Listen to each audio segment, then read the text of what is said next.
모든 걸 주님께 감사드리며 예수님 이름으로 기도드리옵나이다. 아멘.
아멘, 아멘.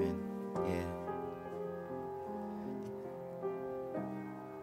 계획을 아무리 세워도 하나님께서 인도하신다는 아름다운 찬양이었습니다.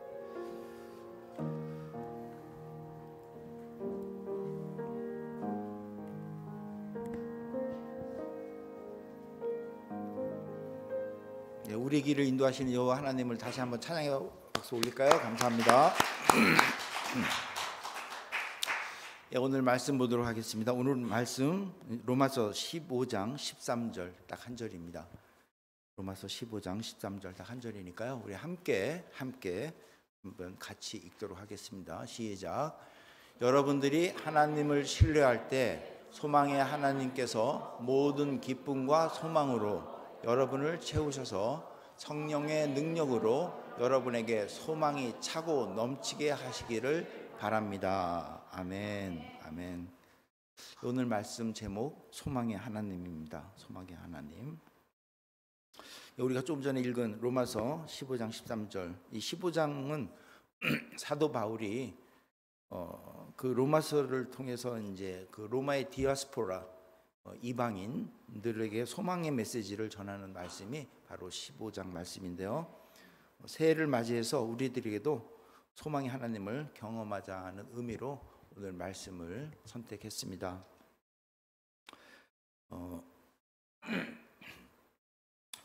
2023년 오늘 8일, 예, 벌써 8일이 지났습니다. 주일을 따지면 2주가 지났고요. 예, 이 끝은 새로운 시작이다라는 말이 있죠.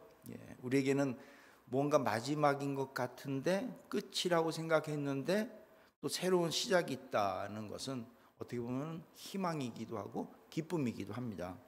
그래서 소망의 기쁨이 있고 하나님께서는 우리에게 이러한 소망을 주십니다. 그래서 우리가 새해 첫날 새로운 소망을 품고 각오를 다짐하죠. 그리고 힘을 얻고 다시 무언가를 위해서 출발합니다. 그래서 어떻게 보면 1월 1일이 상당히 뜻이 깊죠. 그래서 희망이 시작되는 날. 이 통계를 보면요. 통계를 보면은 자살률이 제일 적은 날이 1월 1일입니다. 뭔가 희망이 있는 거니까. 그래서 1월 1일이 자살률이 제일 적은 날이라고 해요. 여러분 새해 소망 어떻게 시작하셨습니까?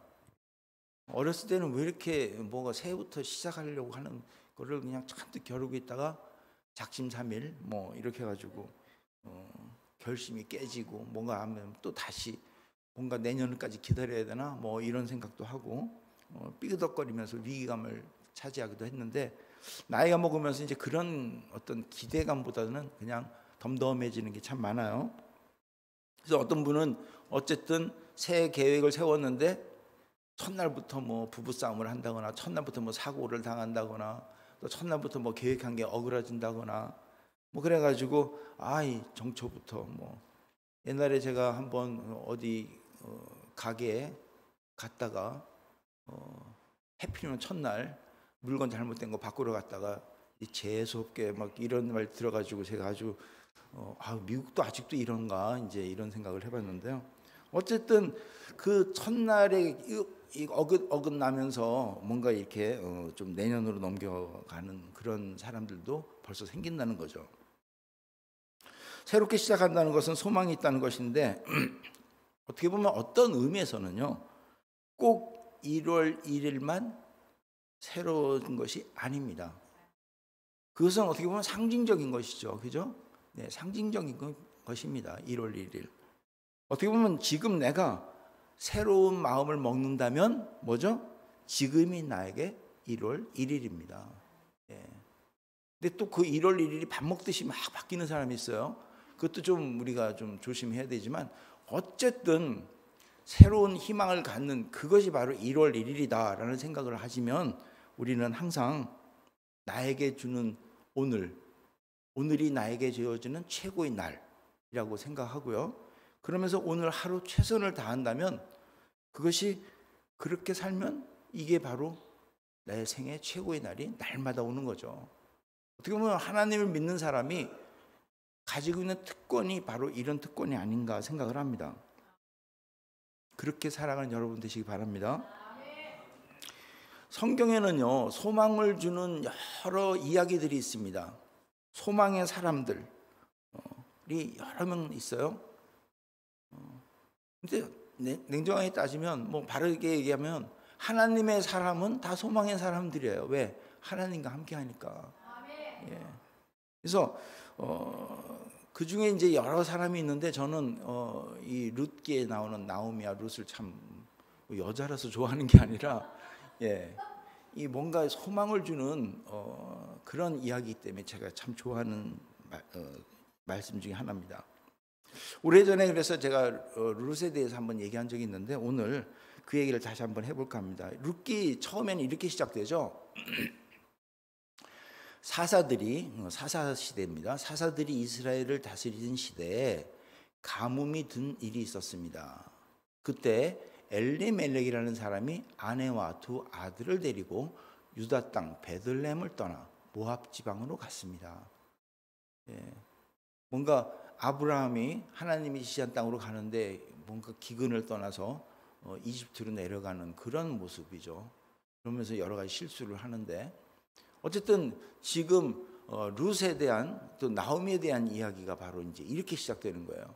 그래서 2절에 보면 그의 아내 이름은 나오미고 두 아들의 이름은 말론과 기륜이었습니다.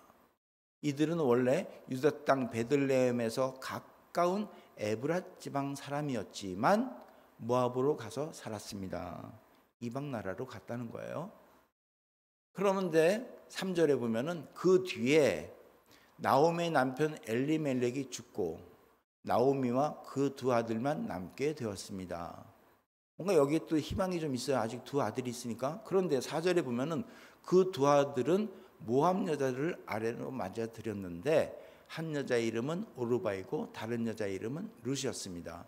나오미와 그 두 아들들은 모압에서 10년쯤 살았습니다. 해서 뭔가 이렇게 잘 오손도손 사는 것 같은데 5절에 그러나 말론과 기륜마저 죽어버리자 나오미는 남편과 두 아들을 잃고 홀로 남게 되었습니다. 라고 아주 외롭게 쓸쓸하게 힘들게 이 룻기가 시작이 됩니다.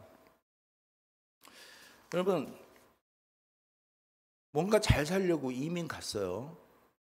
근데 남편이 죽고 두 아들마저 죽었습니다. 그래서 두 며느리만 남았다는 이야기입니다.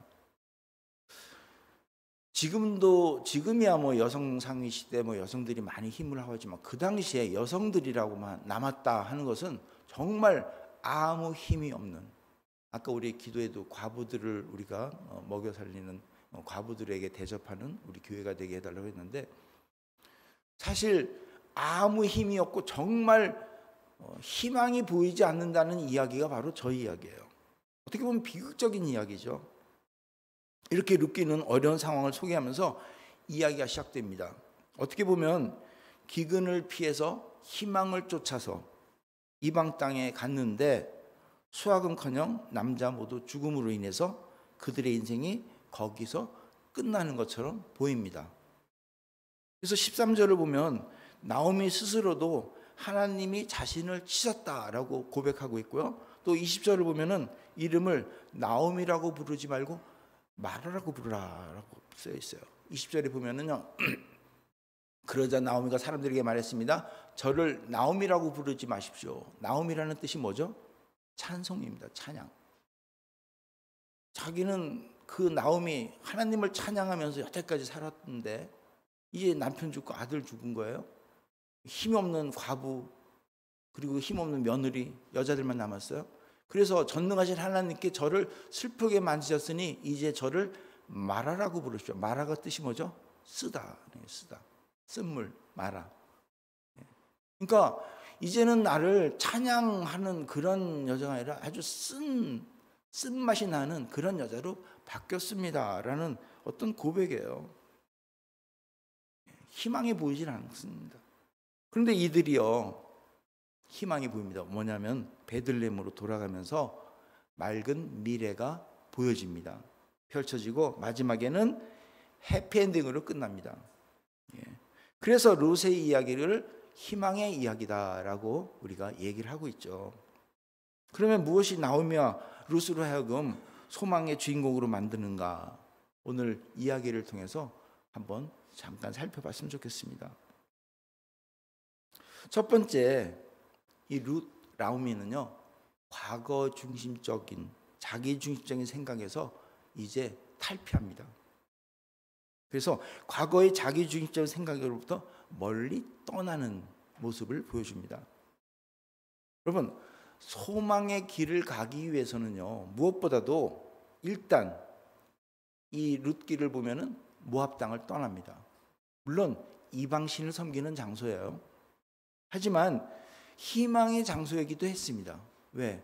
기근을 피해서 이민 갔던 거거든요. 하지만 그것은 자기 생각이었을 뿐 하나님의 계획은 거기에 없었죠. 즉 자기의 생각을 가지고 기대했던 것을 멈추고 다시 하나님께 돌아가는 모습을 보여줍니다. 과거 때는 자신이 무언가 계획했고요. 그리고 자신이 무언가 하려고 했습니다. 하지만 그 결과 모두를 잃었습니다. 무언가 큰 수확이 생길 줄 알았는데 오히려 그동안 의지했던 모든 것들을 잃어버렸습니다. 여러분, 우리는 때로는 착각에 빠집니다. 뭐냐면 자신이 무언가 계획을 잘 세우고 그리고 잘 진행하면 그 결과가 아주 잘 될 것이라는 생각에 빠집니다. 결코 나쁜 건 아니에요. 그것을 진행합니다. 그런데 여러분 살아보니까 어떻습니까? 계획대로 잘 됩니까? 그렇게 잘 준비하고 진행하는데 잘 됩니까? 물론 잘 되는 경우도 있죠. 하지만 안 되는 경우가 참 많습니다. 오늘 찬송회, 우리 저번 주에 우리 이창환 목사님이 설교를 하려면 찬송가 성가대에서 다 얘기하는 바람에 설교할 뭐가 안 난다는데 오늘도 찬송이 그래요. 길을 계획하더라도 인도하시는 하나님이시다. 예. 어떻게 이렇게 뭔가 맞는지 제가 뭐 미리 말씀 준 것도 아닌데. 어쨌든 여러분, 우리는 이 세상 살면서요, 여러 가지 계획들을 세우고 하지만 또 한쪽으로는 여러 가지 사건들을 접하죠. 그런데 그런 사건이나 사고를 접할 때 좀 안타까운 소식들이 들립니다. 그런 소식 중에 하나가 뭐냐면 어떤 사고가 나서 누가 사망했어요. 근데 알고 보니까 내 자식이 그렇게 원하던 직장 들어가서 이제 내일부터 출근하려고 했는데 이게 무슨 청천벽력 같은 이야기입니까? 막 이런. 그리고 또 이렇게 보니까 부부가 사망했는데 알고 보니까 그렇게 둘이 알고 남고 지내다가 이제 겨우 보금자리 차려서 신혼여행 갔는데 이게 도대체 뭡니까? 그들이 계획을 안 세웠겠습니까? 그들이 꿈이 없었겠습니까? 이런 소식들이 굉장히 우리의 마음을 안타깝게 하죠. 어떻게 보면 지금 나오미 가족도요, 심한 그 가뭄을 견디기 위해서, 그것을 이기기 위해서 희망을 가지고 모압 땅으로 갔을 겁니다. 그런데 어떤 수확의 기쁨보다는 남편을 잃고, 그나마 남편을 잃었지만 그 두 아들이 있어서 결혼해서 한 10년 동안 뭔가 좀 이루려고 했는데 그 두 아들도 죽고, 아주 어려움에 처한 정말 안타까운 그런 거죠. 이런 경우 때문에 요즘 새벽기도에 우리 생명의 삶 야고보서 나오는데 야고보 저자도 이런 말을 하죠. 우리가 얼마 전에 봤던 말씀입니다. 여러분 가운데 오늘이나 내일 어떤 도시에 가서 1년 동안 그곳에 머물며 사업을 벌여 돈을 벌어보자 라고 말하는 사람들이 있습니다. 하지만 여러분은 내일 일을 알지 못하는 자들입니다. 여러분의 생명은 안개와 같아서 잠깐 보이다가 사라지고 말 것입니다 라고 야고보가 얘기를 합니다. 야고보서의 저자가. 그럼 여러분 이제 당황하죠. 그럼 어떻게 살라는 거야 도대체? 아니 뭐 계획이 없이 살라는 얘기야? 아니죠. 아니죠. 지금 말은 저 의도는 야고보 저자가 이렇게 얘기한 15절입니다. 그러므로 여러분은 주님께서 원하시면 우리가 살 것이며 이런저런 일을 할 것이다 라고 말해야 된다는 겁니다.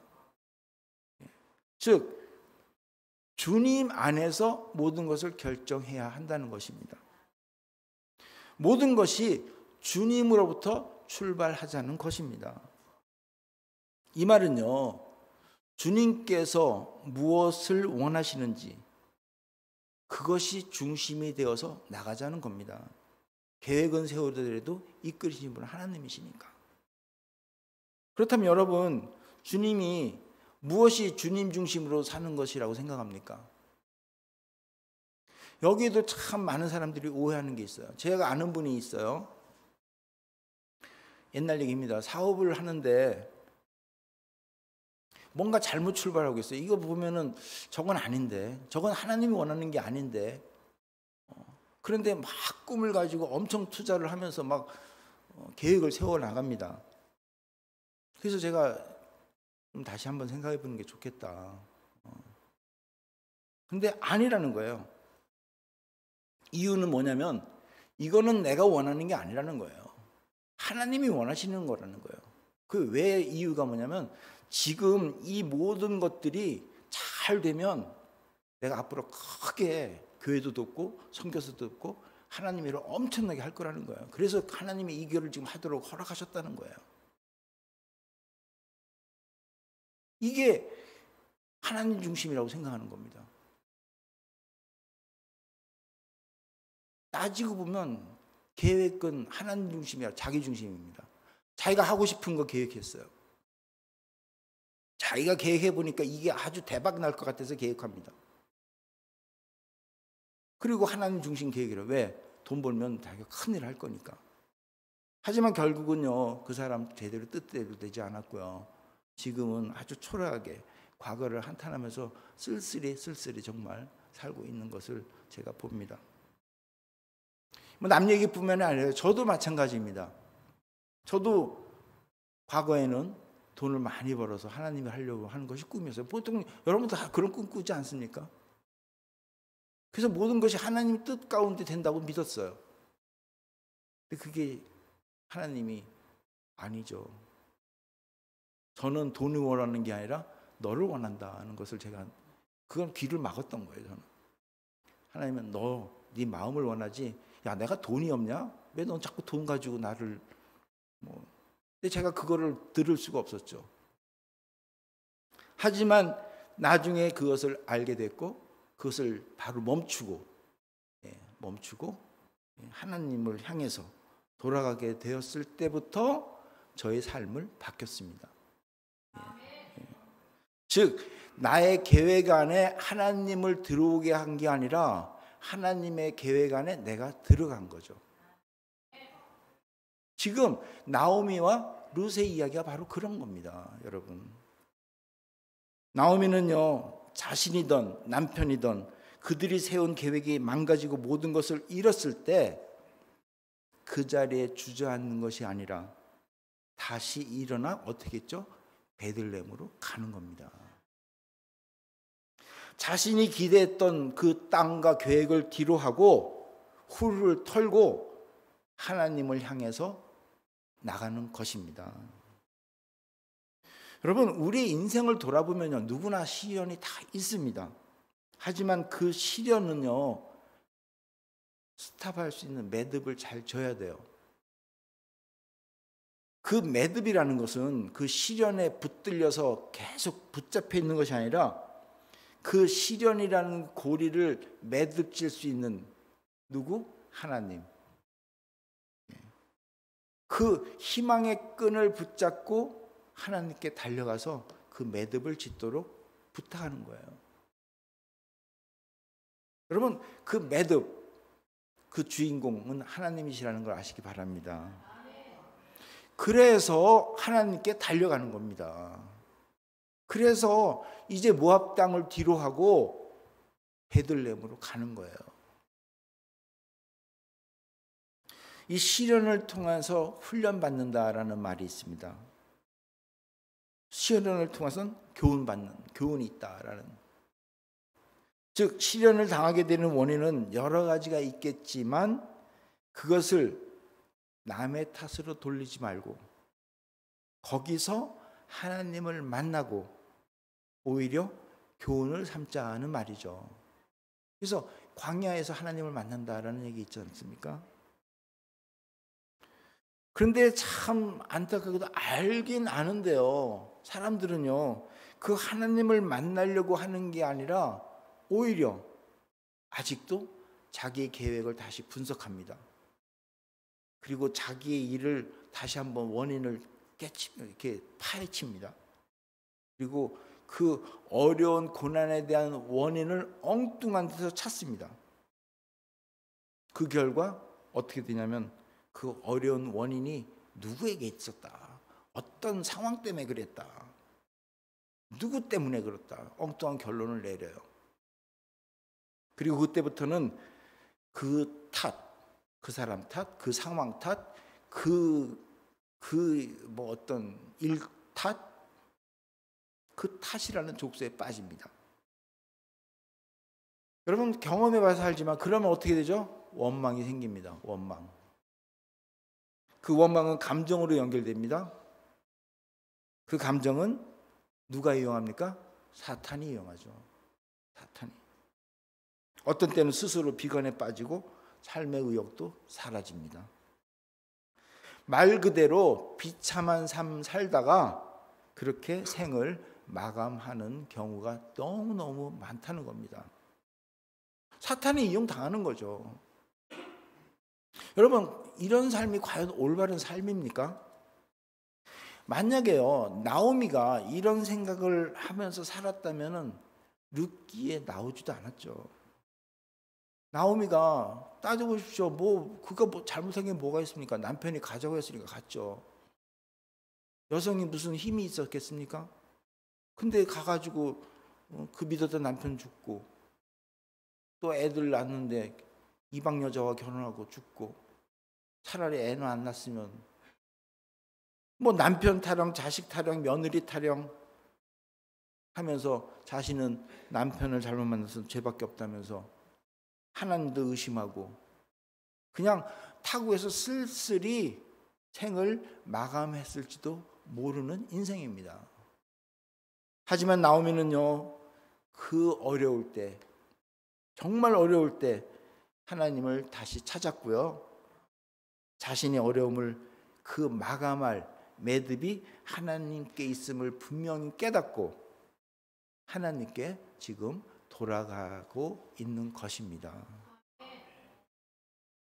여러분 우리는요 나 자신, 나 생각, 내 생각보다는요 하나님을 더 신뢰할 수 있는 사람이 되어야 됩니다. 그렇기 때문에 그런 가운데 하나님을 만날 수밖에 없는 거죠. 일이 엉키고 어려울수록 그 속에서 하나님을 만나면 나의 영혼이 자라고 성숙되는 그런 기회가 된다는 것을 우리 아시기 바랍니다. 왜냐하면 하나님께서는 그 고통을 통해서 어떻게 하죠? 우리를 변화시키잖아요. 그래서 하나님은 고통을 허락하시는 거죠. 하나님이 고통을 주는 건 아닙니다. 허락하시는 거죠. 나 좀 만나자. 그리고 그 고통, 시련을 통해서 우리는 이전에 경험하지 못한 새로운 길을 하나님이 지금 안내하고 있다는 것을 깨달은 그 깨달음이 있기 때문에 뭐죠? 소망이 있다는 겁니다. 나오미 그 며느리 룻의 경우를 한번 볼까요? 그는 모압 사람이잖아요. 그죠? 시아버지, 남편, 시동생, 시동생인지 이게 여러 가지 논란이 있지만 누가 맞이건 둘째냐 이거는 이제 저희가 좀 따지고 싶지는 않고요. 어쨌든 그 식구들의 죽음을 통해서 한 번도 경험하지 못한 새로운 길을 가는 것이 바로 룻입니다. 근데 두려움이 아니라 뭘 가지고 가죠? 희망을 가지고 가는 겁니다. 룻은 비록 이방인이었지만 나오미를 통해서 하나님이 누구신지를 분명히 알고 믿음의 확신이 있었다는 것을 우리가 말씀을 통해서 압니다. 여러분, 룻기를 통해서 설명하고 있는 것이 바로 뭐냐면, 나오미가 여지껏 자신들을 의지했다면, 그 가족이 의지했다면 이제 모든 것을 뒤로하고 하나님께 돌아가서 해피엔딩으로 끝난다는 것이 바로 룻기의 메시지입니다. 여기에서 룻도 하나님을 바라보고 살겠다는 뜻을 보여주고 있고요. 그 결과 해피엔딩이라는 그런 결과를 맺고요. 플러스 아주 귀한 예수님 족보에 들어가지 않습니까?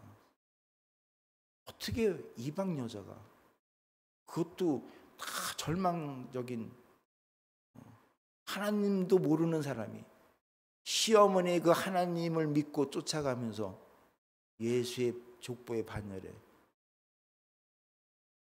이거 엄청난 복 아닙니까? 여러분, 우리는 나의 중심으로부터 과감히 떠날 수 있어야 됩니다. 과거로부터 떠나시기 바랍니다. 나의 탓도 아니고 남의 탓도 아니고 하나님 탓도 아닌 그 원인이 무엇이든 간에 우리는 당면한 시련을 통해서, 고난을 통해서, 사건을 통해서 하나님께서 주시는 뜻을 발견할 줄 알아야 됩니다.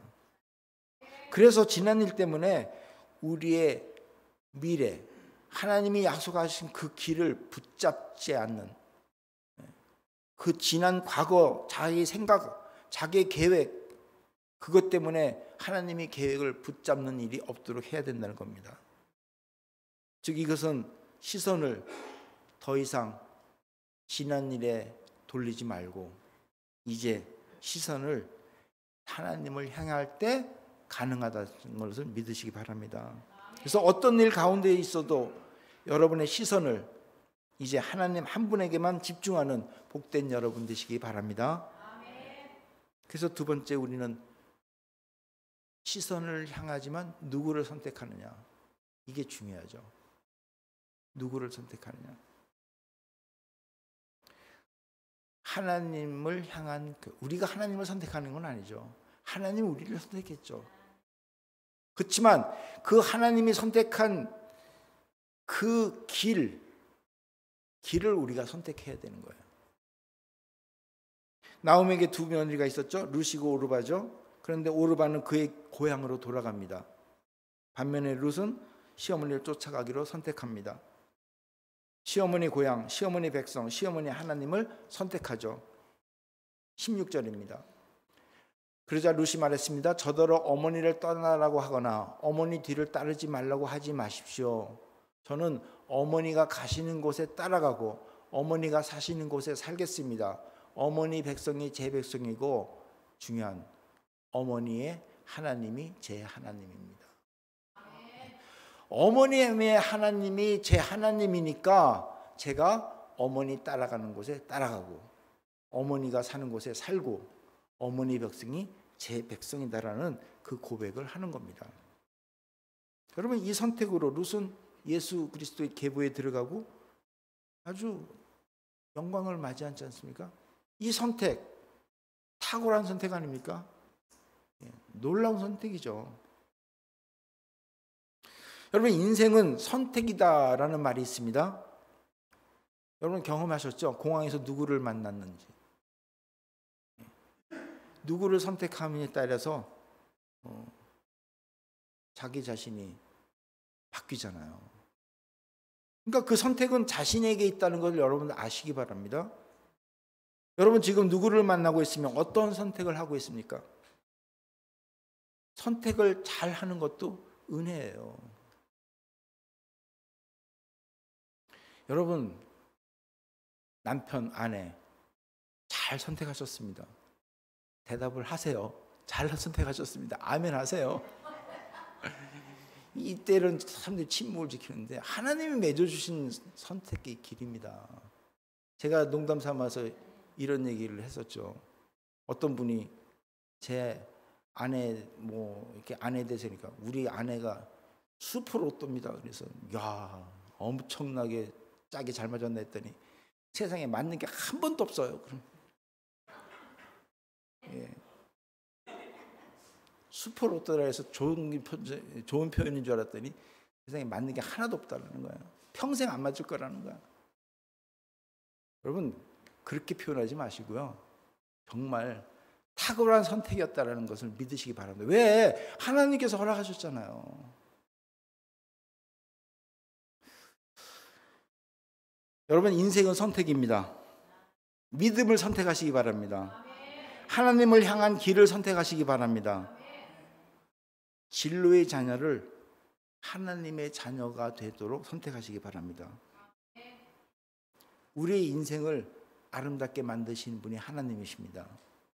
그래서 불가능이 가능하도록 만드시는 것이 하나님이십니다. 믿음으로 하나님으로부터 상을 받아서 우리 모두 예수님의 족보에 들어가는 그런 선택을 하시기 바랍니다. 그리고 중요한 것, 우리는 생명의 떡을 먹어야 됩니다.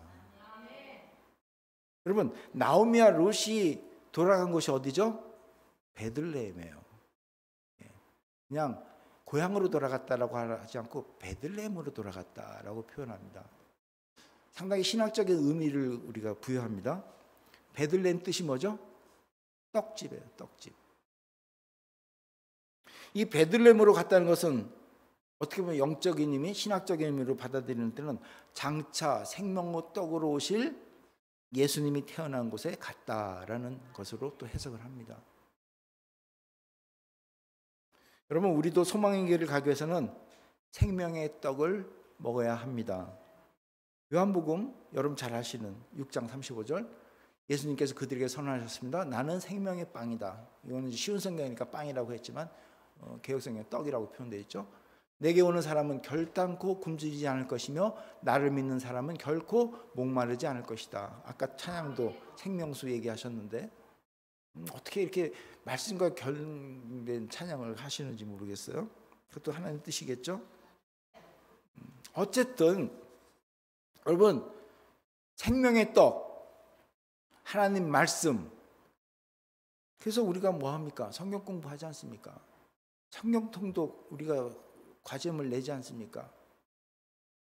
새해부터는 좀 더 구체적인 성경 공부를 할 텐데요.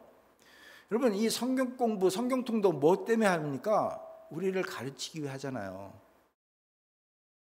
성경, 의로 교육하고 하나님의 사람으로 살기 위함이 성경에 쓰여진 거죠. 여러분 잘 아시는 이 말씀 디모데후서 3장 16, 17절입니다.